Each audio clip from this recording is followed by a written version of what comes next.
Mama, Papa, sa tumatayong ilaw at haligi ng aking buhay, hindi ko man araw-araw na naisasalaysay ang ibig kong mga salita na sa inyo'y maibigay.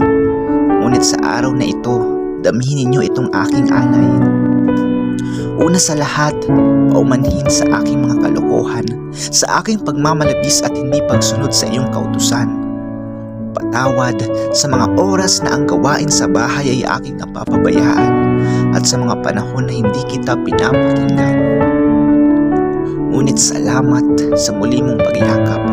Nawawala man ako minsan sa landas, alam kong nariyan ka upang ako'y muling itaas. Salamat sa pag-ibig na hindi kumukupas.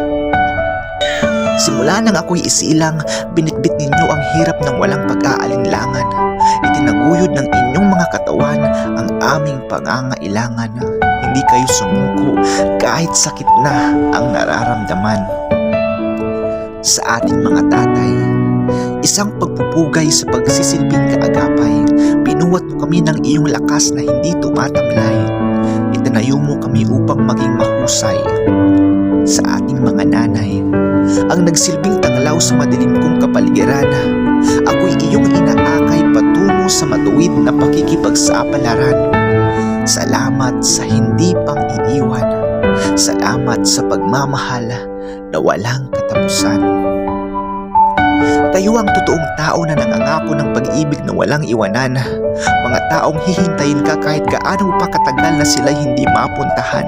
Mga taong patuloy kang aalalahanin kahit unti-unti mo na silang nakakalimutan.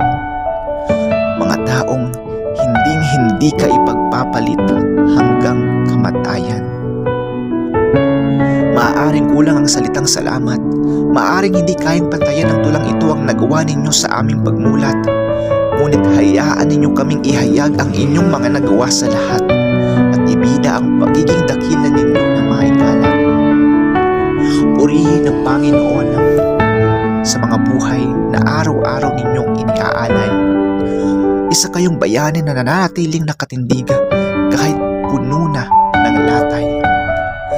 Kami magpapatuloy na maibalik sa abot ng aming makakaya ang inyong naibigay.